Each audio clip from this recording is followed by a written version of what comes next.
Hello, welcome to the Beard Out Podcast. Podcast where we talk about the two greatest things in the world, beer and Weird Al Yankovic. My Aunt Lala and my dad are the hosts of the show. Thanks for listening to the Beard Out Podcast, part of the iPods Media Network. Stay weird and enjoy the show. Hey, this is Grab and Brisket Podcast. Join us every Monday where we talk about the latest trends in barbecue, interviews with world top pitmasters, celebrity cooks, Ooh, like Wee Man from Jackass. and musicians. Like Rich O'Toole? So check us out. We do beer reviews, barbecue fails. So many fires. Dude, a lot of people just burn their houses down for no reason. We also talk about cocaine hippos versus Beth Gators, Learn how to make some tailgate gravy. altercations with Texas Rangers. People throwing Reese's peanut butter cups. Yeah, so check out grabthebrisket.com for podcast info, viral social media posts, and so much more. Well, hey, how are you doing? Have a seat. Have a drink. Boy, I can glad to see ya. What can you say? Where's Lala?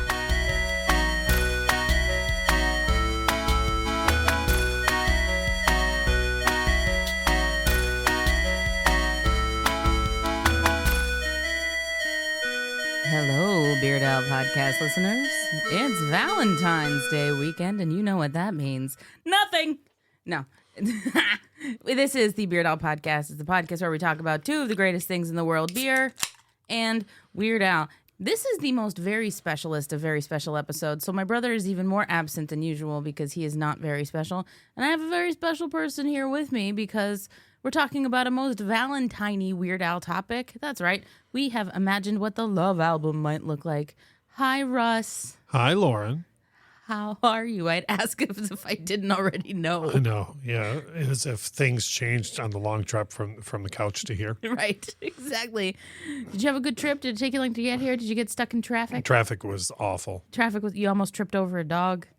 Yeah. Traffic was awful when you think about it. Both dogs got in the way as much as humanly possible between. As much as doggedly possible. Right.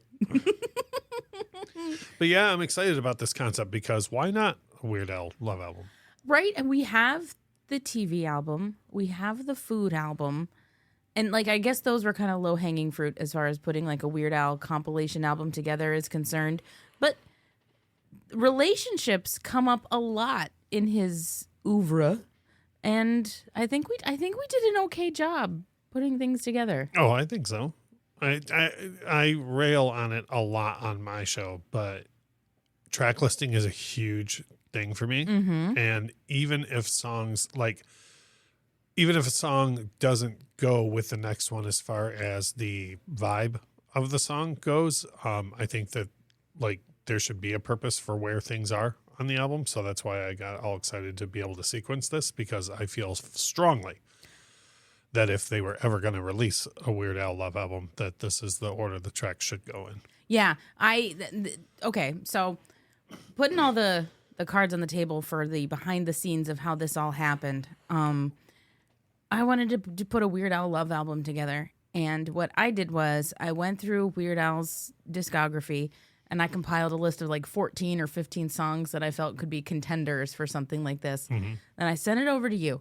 And I did not want to do the track listing because I was like, no, this is Russ's wheelhouse. He's going to be the one to put them in order. I had one stipulation. I didn't tell you about it ahead of time.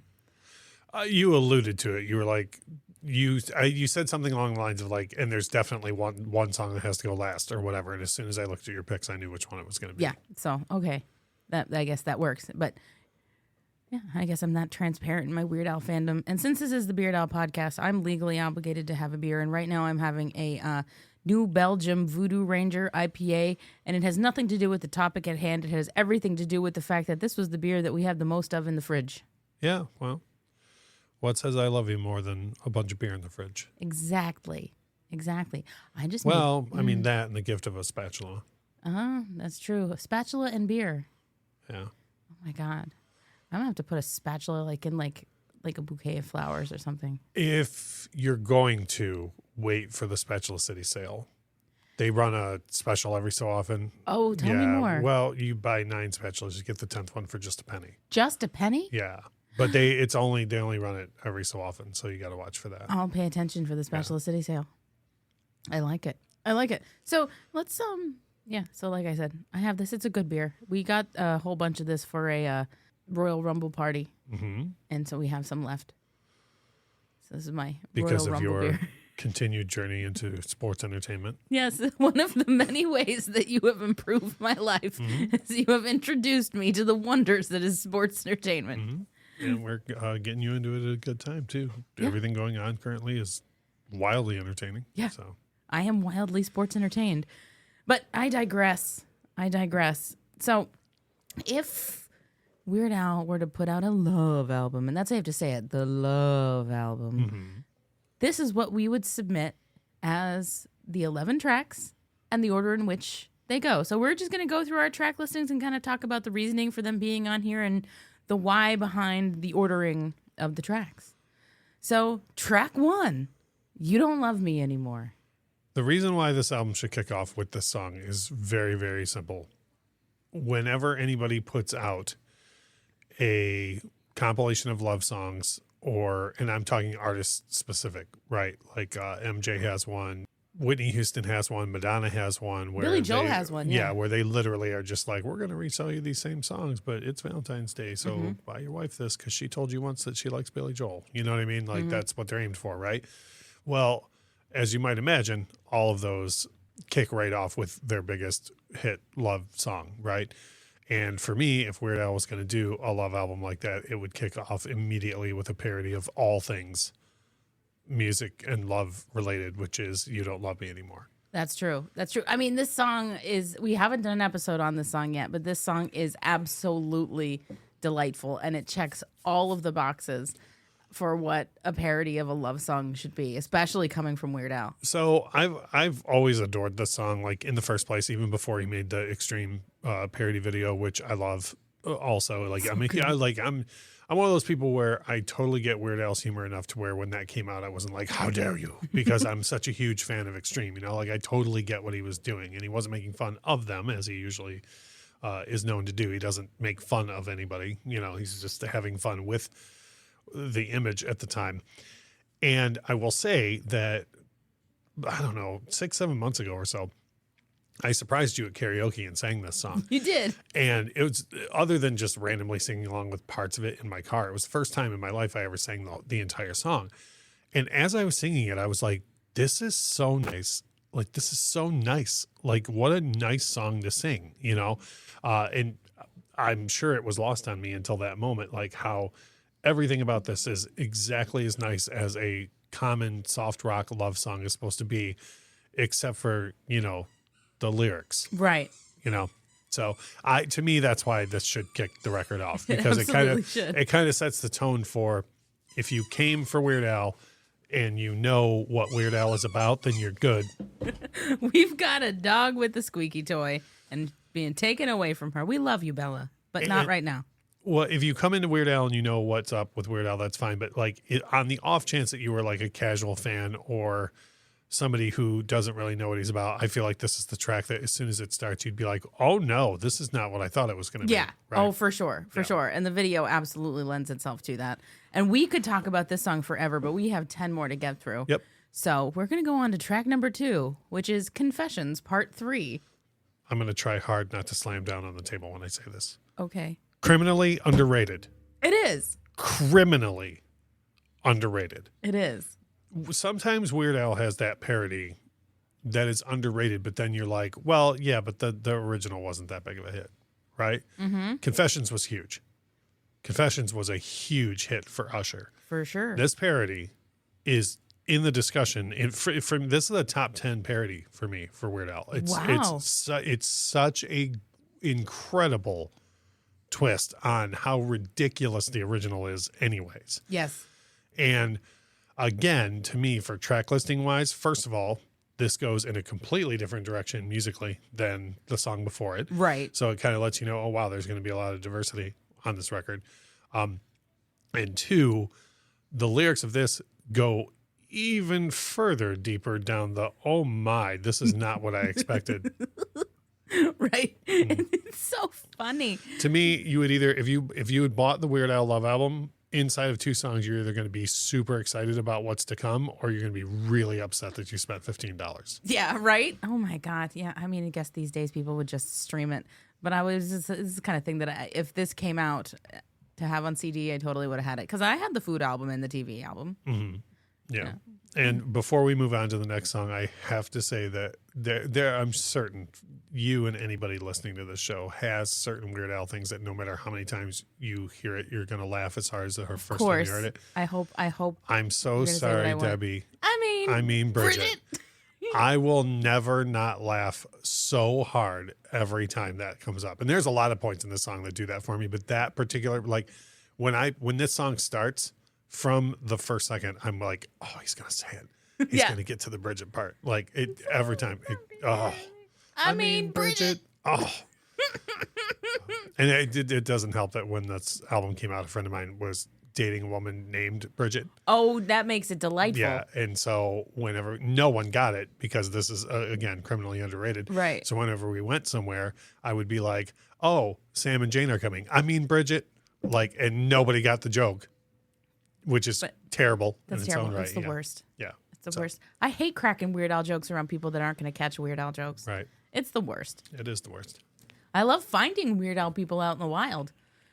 But, I feel like I throw out Weird Al jokes. Can we bank on you sharing a story of when that happened recently? Oh, yeah, you can. I put it on Twitter, but it was absolutely delightful. I went to go pick up a debit card from the credit union around the corner, and the teller was wearing a lanyard. And it had a Nintendo controller keychain on the lanyard. And I was like, oh, cool Nintendo keychain.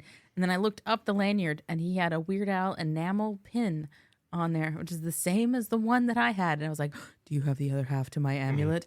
And so we ended up talking about Weird Al while he was taking care of all of my banking business. And I thought it was lovely. That story I'm pleased with that choice. Reminds me of, and this is so out far, but since the moment you told me the story, it makes me think of Clerks 2 when they're having the Lord of the Rings moment at the register where Elias just says to himself randomly, he's like, 1 ring to rule them all. And the customer's like, 1 ring to find them. Yes. And they have that moment. That's what it was. I could see like you seeing that and being like, 1 keychain to rule them all. That's exactly what happened. Because he had the enamel pin, and I have the enamel pin on my denim jacket. But I have the keychain, same version of that enamel. I pulled my keys out, and I was like, we are the same. You're like, I see you, Al, also. Oh, yes, you also, Al. Ugh. We're going to move on to number 3, which is the second time you've had to talk about this song on the show. Let's see what happens. Track number 3 is Melanie. Again, for me, the reason it's here is the diversity of it. Like a completely different song than You Don't Love Me Anymore, a completely different song from Confessions. And I feel strongly like people that listen to your show know all these songs, right? So like when I talk about Confessions being underrated, people that are listening to your show are like, yeah, but I love that song. Like I'm talking about Joe Blow, right? Right. If Joe Blow heard this, he'd be like, really? Like that's a totally different song than I ever thought Weird Al would do, And in the context on its own, I love this song. I just, I got in trouble on your show for rating it lower than Alimony. Right. Which I wouldn't even include on this record for a number of reasons. Right. But, yeah. This to me, again, I think coming out of Confessions and you hear this, you'd be like, what? If you were a casual fan, you'd be like, I had no idea that Weird Al did songs, anything like this. Right. Exactly. And actually, this is the song that when John's wife, Natalie, she went with us to see the first iteration of the ridiculously self-indulgent, ill-advised Vanity Tour. And John did a good job of preparing her by playing her a lot of Weird Al originals. And this was her favorite. And she actually legitimately got excited in the concert being like, oh my God, he's doing the one that I really like. I can't remember if I've ever told you this. He opened with that the first time I saw him on that tour. You did. Yeah, he came out and did the huge breath and went into it. And I was like, aw, because I just don't love it, Yeah. But I will say the way that it's sang is the reason why I wanted to keep this on the record because it's sang so sincerely. It is. Like It's there's no song. tongue in cheek on this. Like he's like really got a problem with this woman not being into him. Mm-hmm. And folks, next week, actually on this here podcast, you get to hear me and John talk about the song Melanie in depth. Great. So stay tuned. Yeah. For Have some of my clips ready. we don't. No, I know. We hardly even talked about you. Yeah. Barely, a little at all, maybe some. But so I'm just telling you people, tune in next week as John and I get into the logistics of cat mohawks. Is it the head or is it the full body? Oh, the full body. Okay. Yeah. Well, tune in next week because we have a good time with that. Yeah. It would have to be the full body. That's what I'm going to say. Oh my gosh. Track number 4. I love the transition because I picked out these songs, but you put them in the order that they're in. And I absolutely love the transition from track 3, Melanie, into track 4, My Baby's in Love with Eddie Vedder. Because actually, when you sent this to me, I did that. I went directly from Melanie to My Baby's in Love with Eddie Vedder. And that is such a cool sonic thing to hear. Mm-hmm. And again, it's like, this is going to be a recurring theme here. But coming out of that song into My Baby's in Love with Eddie Vedder, you'd be like, well, now this is completely different than what I've already heard, And when I first heard that song, I thought this is going to age poorly. Like, to be clear, I wasn't like, oh, no one's going to remember who Eddie Vedder is. I just didn't think that, because every genre goes through its glory days where all of a sudden people adore a certain genre and then all of a sudden everybody forgets about it completely, right? And I never thought anybody would ever forget about Eddie Vedder, but I didn't think that he would be like concert on a dorm room wall or poster on a dorm room wall fodder for the rest of his life, but like he very much is still like revered. Yeah. Oh yeah. He transitioned into elder statesman very well, which definitely helped this song with its longevity for sure. Which I had to have that argument with myself when I was like, has that song aged poorly? And then I was like, no, I thought it was gonna, but then it didn't, And also, this is another one. It's not as underrated as Confessions, but dear Lord, is this song underrated? Oh my God. And Weird Al's accordion on this is like chef's kiss, beautiful. I love it when he finds a moment where he can kind of whip out the accordion and just kind of like rip on it. And if that's love, you can tell that he loves playing that thing. And when he really gets to play it, it's like, man, this guy's just good at the thing that he does. Yeah. Another thing I like about this song too is to me, this is way more tongue in cheek than Melanie is, or even You Don't Love Me Anymore is. Like, it's not read very sincerely, in my opinion. For example, one might take the line, when I start stalking Alanis Morissette, is like, that's a bit too far for Al. But to me, it's more of him being like, oh, well, why don't I just go stalk Alanis Morissette then? That's exactly the tone. So I have no problem with that lyrically at all. Yeah. And so far, for those folks listening, there's not a lot of Al love songs that are like, I love you, everything is great kind of love songs. John and I have hit this point quite a bit kind of during this Valentine's month, like when we were talking about Whatever You Like last week. There's got to be negging in there. There's always like, you're great, but also, right. And we're going to get to that in a couple subsequent songs on here too. But this song is absolutely like, I love you. Why do you like Eddie Vedder more than you like me? Well, then fine. Right. Yeah, it's great. Yep. And I mentioned this before, but I also just love this song because it's like, you don't get any more opposite than grunge than Zydeco. Right. Like they're geographically and musically very disparate. This probably goes without saying, but I'll say it anyways. I'm sure that's a calculated move. Oh yeah. Weird Al doesn't do anything by mistake. Right. Unlike us on this show, who do a lot of things by mistake that end up being like accidental genius. Weird Al is a very purposeful genius. Another hero of mine, Bob Ross, was a big fan of The Happy Accident. So that's true. Yeah. That's true. John and I were both happy accidents, right. And we just keep being happy accidents. That's gross, but go on. No, well, it's there the love album. There are certain things I don't need detail about. It's the love just for album. future reference. That's one of them. Okay, that's wonderful.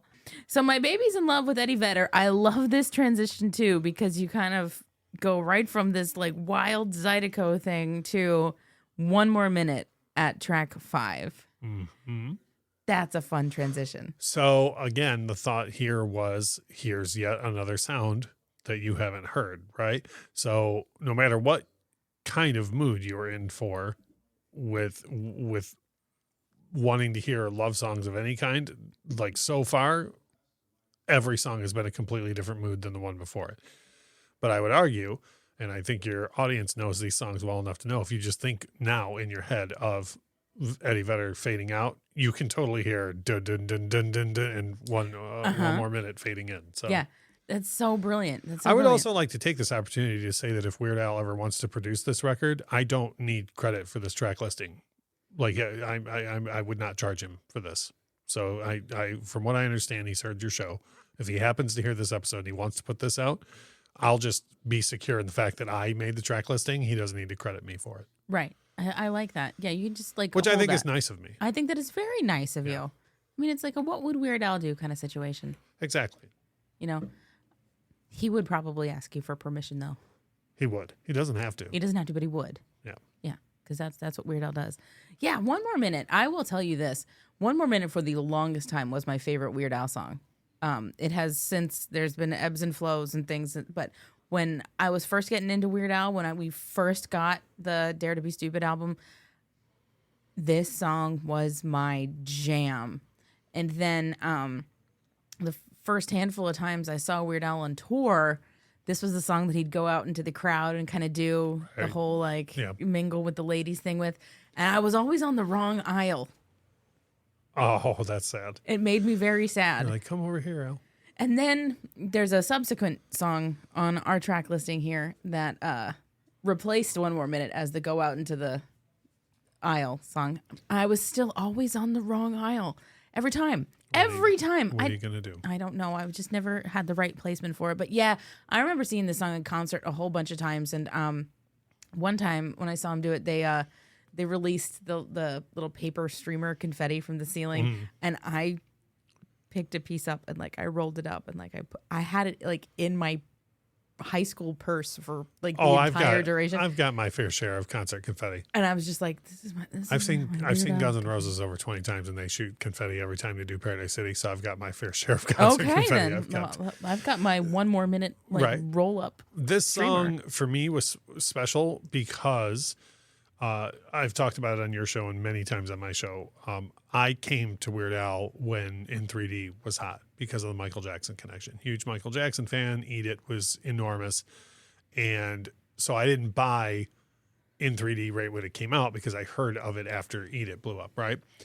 So from Dare to Be Stupid on, I was there to get Weird Al albums like the day I knew about them, you know? So Dare to Be Stupid was launched off the strength of Surgeon, right? Like a surgeon, yes. And like I don't dislike Madonna at all, and I didn't dislike her as a kid, but like I didn't buy the record for that. I bought it because it was a new Weird Al album, right? Yeah. And so I'm at home, go home and listen to it, and then when 1 minute started, I was like, oh, he does the other dude I love too, like because it's obviously an Elvis thing, you know. And I thought that was so rad because I got into the guy because of MJ, and then right on the next record, he did. You know, it's not specific. It's a style parody, but still, like I was like, oh, and he does Elvis too. Like this is my dude, you know. Yeah, it's beautiful. It's beautiful, and it's so. I love the video for this too because it's so. The video itself is a pastiche of what that kind of artist was doing at that time too, and it's just so neat. It's so neat. This is one of those songs too that like I see in my brain. You know, and I imagine jumping into a swimming pool filled with double-edged razor blades. Right. And it's like, ouch. Yeah. Yeah, there's a lot of lyrics in this that are like, oh good God. Like, Very graphic. Yeah. Very graphic. It's like that one, I hate giving people like this the time of day, but that one idiot who missed the complete point of Weird Al and wrote that really crappy review recently of his show. It's like, man, if that woman heard 1 more minute, she'd start an online petition against him, you know? Like, yeah. Luckily, though, when I was like 8, I was able to discern between obvious jokes and not. So I took this song the correct way when I first heard it. Yep. I'm going to say it right here and right now. People that don't get Weird Al are not smart enough to get Weird Al. Well, they're not to be trusted, first of all. Also, yes, I don't associate with those kinds of people. I have gotten into arguments at work with people about it, and I've literally like ended like professional relationships over somebody who's like, "Oh, you like Weird Al?" And I was like, "Okay, we're done here." Right. Good day, You sir. have to be two things to be a Weird Al fan, in my opinion. You have to be smart, and you have to be kind and or empathetic. Are we just complimenting ourselves now? Because I No. agree with you. No, if anything, we're almost insulting people who don't get Weird Al, but that's on them. That's true. Yeah, if you don't get Weird Al, that seriously, that is. I've very carefully cultivated my. When I say you people have to around be me. smart to get Weird Al, here's what I mean. You take something like Amish Paradise, which on the surface, there's some very obvious jokes there, and you can just watch the video and giggle and whatnot. But if you put any amount of thought into any of the verses in that song, it becomes astounding. Mm-hmm. You know, and the dude does that. You could insert song here, right? And I know so many people who literally are like, oh yeah, white and nerdy, and it's like, yeah, but you need to worry about how. Never mind, I'm not putting the time in. You know what I mean? Yep. Like, I'm not going to explain all this to you. Like, you either get it. Like, you heard the same song I did. If you don't get it, I can't help you. I can't help you. You're right. You're right. Oh, but I think I'm going to say this a whole bunch of times. The transition between track 5 and 6, as you've done it, I really very much enjoy also because they're stylistically similar in a way that is probably the most comfortable transition that you've created here on this theoretical love album. So we're going from track 5, One More Minute, to track 6, Since You've Been Gone. And I love that because thematically the songs are very similar. Well, you're going from the 50s to the 60s here. Right. Yeah. Yeah. That's very cool. And this song for me, One More Minute, is the first verse all sets everything up, and then you get to the chorus and you go, oh, okay, then spend one more minute with you. Okay, I got it. Since You've Been Gone does that, but the entire song. Mm-hmm. Like he lists off all the stuff, and then at the very end is also he's like, and also I don't like you. I feel know, almost as yeah. bad as I did. So it's a similar joke too, Mm-hmm. except he lets it go the whole song instead of just into the first chorus, right? yeah. So, and then, yes, that was a very strategic move to go from the 50s to the 60s in the two songs. By the way, I don't want to put any pressure on you, and you can totally cut this out of the episode if you want to. But I really think a good idea to be a companion for this episode would be for you to put this together as a Spotify playlist of Weird Al, the Love Album, and subtweet it on this episode I'm going to so do that that. people can hear this like in the order That's that a it's great supposed to be idea. heard in. I'll do that. I will absolutely do that. Check the show notes for the link to the playlist because I'm going to put it there Yeah. and then just enjoy it for the rest of your life. Like, I assure you, I'm not trying to pat myself on the back, but track list and transitions are my thing. And like, I really think if people listen to this in this order, they're going to be like, holy crap. Yeah. Oh, no. I'm going to put it together. It's going to be delightful. So, yeah, click that link. Listen to it on Spotify because looking at what we have left, tracks 7 through 11, I love the story that this tells. I absolutely love it. So we go into track 7, which is Wanna Be Your Lover. Which, first of all, is probably the, dirtiest Weird Al song that exists. Oh, far and away. And also, again, this is the intent here. You've gone from the 50s to the 60s to the late 70s.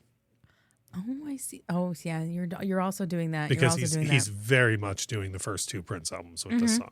Yes, he is. He is. I mean, I know a lot of people think that Prince's career started with 1999 and Purple Rain, but he had like 4 records before that, and they are very dirty and very, very sensual sounding. And that's what, in my opinion, that's what Wanna Be Your Lover is based on.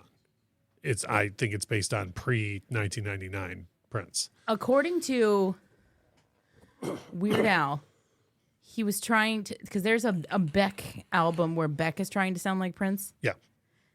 This is Weird Al doing Beck trying to sound like Right, Prince. right. Yeah, which I get. But yes, But the idea The for point me stands. was 50s, 60s, 70s. late 70s.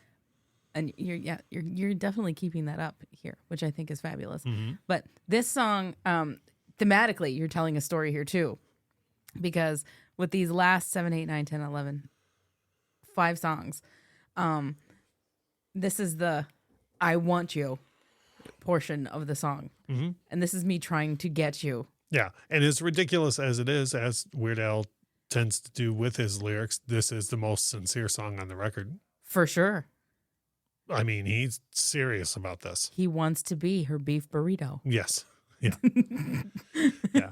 And I think this is a fantastic song that doesn't get anywhere near the recognition that it deserves. Mm-hmm. But there's a very specific reason why it's here. And also, if you notice, it's a far cry from the guy who started the record with You Don't Love Me Anymore, who is like super unhappy and pretty much the least confident person on planet Earth, whereas the person in Wanna Be Your Lover is not lacking in confidence. No, not at all. Like, yeah, almost too much.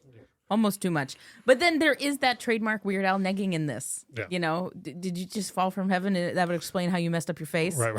Like, that line sticks out like a sore thumb to me, but it's like Weird Al's got to do the well, thing. I feel like that speaks to the ego and the confidence too. And you know, there's lines in Prince songs that, again, I feel like this is directly not poking fun at, but lifted from. And like, for example, there's a line in the Raspberry Beret that says, built like she was, she had the nerve to ask me if I planned to do her any harm, you know. And then there's another line in Little Red Corvette that says, girl, you have a like I've never seen, you know. And then like and he's being complimentary, but not really though, you know. And it's the same overconfident character that Prince is doing in that song that Weird Al's doing in this song.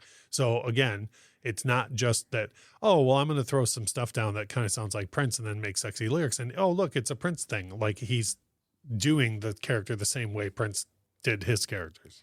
Because he's a smart man that does things a smart way. Correct. And the transition from 7 to 8, Wanna Be Your Lover, into track 8, You Make Me, I think is great because Wanna Be Your Lover is like, I would like to get you and, you know, Kilimanjaro. And then what comes after it? All the reasons why. All the reasons why.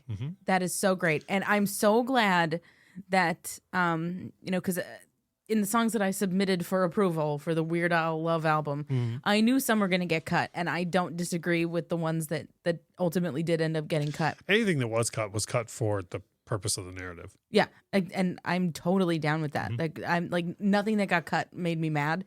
I was like, oh no, this makes sense. We would have had words if You Make Me got cut. Let me tell you why You Make Me didn't get cut. First of all, like we said, this is the guy explaining how he feels, right? In my opinion, and get ready for this, while he's being all super confident and Want to Be Your Lover and like oozing all over this chick, what he's hearing in his head is You Make Me. Oh, I like that. I like that. That's good. That's ducking in the back of my brain. Because that's canon. how dudes work. Trust me. I believe it. Any dude who thinks they're smooth or comes off as smooth in their head is like, does she like me? I was just wondering if she likes me. Does she like me? I don't know. That's happening in their head the whole time. You make me want to see the Care Bears Right. movie. Yeah. Or do the limbo. Yeah. Which is my favorite line for some reason. You make me want to do the limbo. Yeah. But the previous song, the whole time he's being super confident, it's like, dude, this is what's happening in his head. I like it because this feels like that frenetic, like, oh my God, you make me. That's what you do to me. Right. And I said this, oh my God, like maybe it was probably about 2 years ago on the show. We were doing, you know, just an album rundown. I made the case that I was like, You Make Me is probably the purest Weird Al love song because it's just like, you do so much. Yeah. I can't. Yeah. I don't know how to define this thing. Yeah. And he was able to manifest it into the actions of Want to Be Your Lover. Yeah. So he went from Oingo Boingo to Right. Boyo. Which makes me say, hey-oh. Hey-oh. We don't have that on here, but Yeah. you can go back a couple of weeks and listen to our Here's Johnny episode. Hey-oh. Hey-oh. Yeah, You Make Me, like I said, if that didn't make it on here, you know, I would have been upset about it. But you're still going through time with this too, because You Make Me is a style parody of Oingo Boingo in like the 80s, right? And then we're going on to track 9, If That Isn't Love, which is a style parody of Hanson. And thematically, so we're going from I want to get you, oh my God, I got you, now I don't know what to do about it. Now I have you and we're comfortable. Right. In a style parody of Hanson from the 90s. Early 2000s. Yeah. This is one of those ones, and I know I keep hammering the whole this is underrated, but like this is a song more people should know. It is, because I love the story behind this too, because the way that this song came into being was, Weird Al being in love with his wife, Suzanne. Mm-hmm. And they were out somewhere or whatever, and they're on the West Coast. There's a beautiful sunset, and he literally looked at her and he was like, "You make that look like a big fat turd." And she Right. was like, she kind of rolled her eyes a little Thank bit. you, Alfred. But then in the back of her mind, she had to be like, "I married Weird Al. This is probably what I'm in for all of the time." Right. Yeah. But that was the kernel from which the song Right, came. right. And I love that this song, If That Isn't Love, actually came from like a real moment Right. between him and his partner. I think Yeah. that's beautiful. Absolutely. I agree. But yeah, the narrator of the song is a little bit of a like, why didn't you help her clean the gutters though? Like, do more than hold the ladder, bro. Right. But that happens though. It's one of those things that's realistic but still funny. So Yeah. I don't. Yeah, but It is. the biggest reason I wanted to include it was because of the origin of it. Yeah. You know. Oh yeah, and I think musically this song is super pretty. Mm-hmm. Like, it's a catchy song. Mm-hmm. It's an absolutely catchy song, and I think I would have probably been a little upset if this one got cut too, because this is like the most obvious one Right. to include on a Weird Al Love album, because there's really no negging in it. There's just him being like a subpar partner, Right. but he's not mean, really. Right. And another thing too, if you just plain look at the track list, most things so far have been either dismissive or upset in the title, and then this one is like obviously the one that's going to be the real love song. Mm-hmm. If That Isn't Love. Yeah. So thus kind of endeth the little narrative, unless track 10 is Close But No Cigar. Unless the narrator in track 9 was such a subpar partner that maybe he had to go find somebody else. Yeah, I will all cards on the table say I didn't put that thought into that. This is strictly a proximity for time span thing. Yeah. Like Cake was big around But- the same time as Hanson. There's the theme though. Yeah. So people are gonna pick up from your art. I different also things. feel like this is another one that like even like fairly large Weird Al fans probably haven't listened to the song enough. No, So I would love for it to be included on a compilation like this for more people to hear. it should. It's a great song, and we're nearing the end of this, so I feel like I can make the point that popped into my head very early on, but I didn't want to give too much away beforehand. There's only one parody on the Love album, Mm-hmm. and I think that's really interesting because the stuff that Weird Al parodies tends to be about love. The original songs are about love, but then he parodies them to be something that's not. Right. So then his original songs are the ones that are going to be about relationships. Right. So maybe that's why the Love album didn't happen in the first place, because there was no big like parody hit that fit with this theme. Because you can't sell Weird Al albums on originals, which is awful news, but true. Yeah. Somebody do it. Somebody do it. If Weird Al or one of your people listens to this, do it. Put together the Love album. Lauren's Yeah. already going to have the playlist together. That's true. The playlist is going to be there for people to listen to. Yep. So if you want Weird Al to officially do it. Oh boy. Yeah, but Close But No Cigar I think is great. Because This is yeah. the only track on the record that I put somewhere to be like, I'll put it there because of its proximity in time to the Hanson parody. Oh, no, that makes total sense. That absolutely makes sense. And I think this is a fun one to have on here too, because it speaks to how picky people can be and like not realizing how great the thing is that they have and always kind of thinking like, oh, I could do better. I could do better. I could do better. It's like, if you could do better, then like be better, which the If That Isn't Love song Right. is kind of like, if this guy would be better, then, Right. Yeah. I'd say congrats on a successful connection between the two songs. thank you. Mm-hmm. Finally, my English lit degree has been put to use, putting themes together to Fantastic. draw conclusions. All that money was worth it. Right. And we're wrapping it up with track 11, which is the one that, when I said at the beginning, the only stipulation that I had was that I knew which song needed to be last. Yeah, and I don't have. Here's the thing: you did say that to me ahead of time, so as soon as I looked at the list, I was like, "Well, Jackson Park Express has to close Yep, this, Jackson right?" Park Express is track But 11. this is not Close But No Cigar, where I was like, "Well, I'll just put that there." I wasn't like, "Oh, I'll just put it at the end." All Weird Al albums have to end in an epic saga, in my opinion. Mm-hmm. And as far as love songs go, I don't believe there to be a more epic saga than the Jackson Park Express. The Jackson Park Express is perfect in so many ways. There are parts of this song that pop into my head in like our day-to-day life, Right. you know?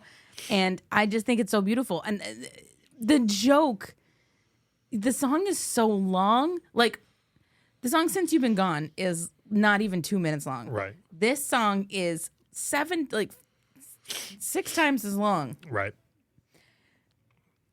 but it's still one joke. Right. And I think that is so incredibly cool. And I think the people that don't like Jackson Park Express don't get the joke. Right. That, or in, this comes from my longtime tenure as a Pink Floyd fan. A lot of people just aren't in it for a lengthy song either. Wrong. There are people that once a song gets to be 3.5 minutes or so, they're like, all right, wrap it up, and I'm not saying one way's right or the other. I love a long song. One of my favorite Pink Floyd songs takes up the entirety of the second side of one of their albums. I'm a huge fan of that type of thing. When I will feel when it's warranted. I've also heard long songs by other bands where 3 minutes in, I'm like, oh, yep, this should have been over by now, right? But then I also have the nerve to love 21-minute Pink Floyd songs. So, I feel like every part of the song is warranted. And another reason why I would put it at the end, besides the fact that big epic Weird Al songs should go at the end of things, I feel like if you were a casual fan and you made it this far in the record, then you're probably going to be all in for this track. Yeah. And there's something so beautiful about a love song where everything happens and nothing happens. Right. And I love the fact that it all takes place on a bus and it's all what's going on inside this guy's head. Right. And I saw this on the Strings Attached tour with a full orchestra, and it knocked my socks off. Yeah. Watching him actually perform this, if you didn't like this song before, you liked it after. Right. I've had that happen with long songs too, where I saw someone do it and I'm like, oh, I totally get this now. He put his whole soul into it, and it was just so awesome. Yeah. So this is the perfect way to cap off the Love album. Right. Yeah. Yeah, I like it. I think we did some good work here. I for sure do. And so, yeah, people check out the playlist. Thank you to Russ for that suggestion that I may or may not have come up with on my own at some point, but I'm going to give you full credit for it. I'm just interested to hear what people think about the actual transitions, like even longtime Weird Al fans who know these songs very well. And we're all so used to just listening to the Weird Al albums the way they go. So usually when a song ends, you can hear the next one start on the record, right? So I'm interested to hear what people think about these transitions and how they work together. Yeah, it's very cool. I definitely, I did this for myself after we put the order together, and I was like all on board with this. After you sent it back to me, I was like, no edits. I love this. Yep. Everything, this makes sense. Yep. You're very good at doing that. And Thank this was you're welcome. This was a lovely collaborative effort because I picked the songs and you put them in order. I gave them to you in chronological order, and I was like, make it better than did this. what the producer is supposed to do. Like when somebody says, we're going to do this compilation record, and they pick all these songs, and the producer's like, let me tell you what ones shouldn't go on here, So and that and the sequencing is what the producer's job is. So that was beautiful. I personally think this should be a thing. It should be a thing. And I'm going to like to casually petition for it to be a thing. So I'm going to put it out in the universe on Spotify, and, the people enjoy it. Let me know. What songs do you feel like should have been included that weren't? What would you remove? I don't know. Any opinions on it in general? In general. But yeah, I think, Valentine's Day is Tuesday. I think this would make a perfect soundtrack for anybody's Valentine's Day dinner. Let me say this. Valentine's Day is Tuesday. Whether you're male, female, however you identify, whatever type of relationship you're in, if you are having any sort of Valentine's plans with your significant other, I challenge you to this. Put on this playlist and see if your relationship survives. Ooh. Because if you find out that the person that you're with doesn't think that these songs are funny or good, reevaluate your life. You might be going down a different path. Yeah, that's true. I like it. Who knows how many people we're going to keep together forever or break up with this episode. I don't know. All I know is the fact that you like Weird Al was the first thing I liked about you. So, Hooray. hooray. Yeah. See, look at Weird Al doing all these good magical things. And so anyway, happy Valentine's Day, everybody. And this has been, a whole lot of fun. Russ, thank you for being here. And I mean, I know everybody knows where you come from, but take your time. In fact, for now, the Infectious Groove podcast. As a matter of fact, when this episode comes out of the Beard Owl podcast, we will have just kicked off our 8th season of that show, and it will be going. We are going to be in the middle of our final season, so that'll be going until I think mid-May or so. And then you have been helping me out with our YouTube channel.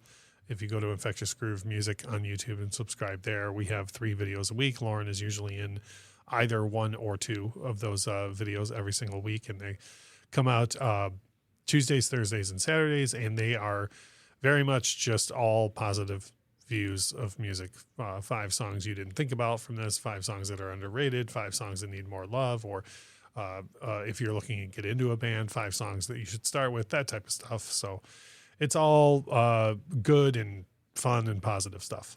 Yeah, it's wonderful, and I have such a good time doing it. It gets me sometimes like out of the musical box that I tend to put myself in. But for those of you folks listening, if you think about it, the Beard Owl podcast comes out on Fridays, and there's a new YouTube video Tuesday, Thursday, and Saturday. So that means between Tuesday, Thursday, Friday, and Saturday, you have more than half of the week filled up with fresh Lauren and or Russ content, and I think. For sure. That's what the world needs. To be clear, too, the YouTube videos are very much on purpose 5 to 10 minute affairs. So I don't want anybody being like, oh, wow, that's like another 5 hours of content every week. No, they're meant to be quick little things that you can just watch and then drop us a quick comment or let us know what your opinion is. Yeah. It's good times. Good times. Okay. Well, you know what? I think it's time for And that's when those security guards threw us out. Yeah. That's fair. They're going to throw us out now.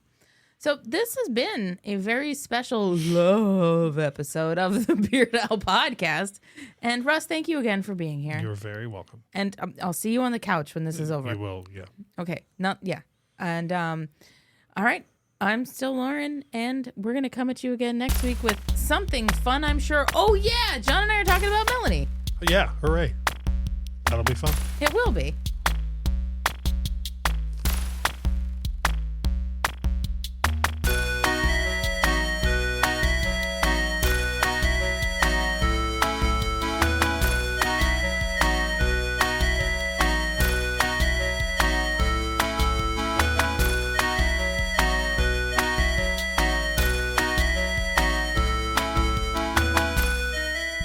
Sorry, we got a 1. We got a capital again.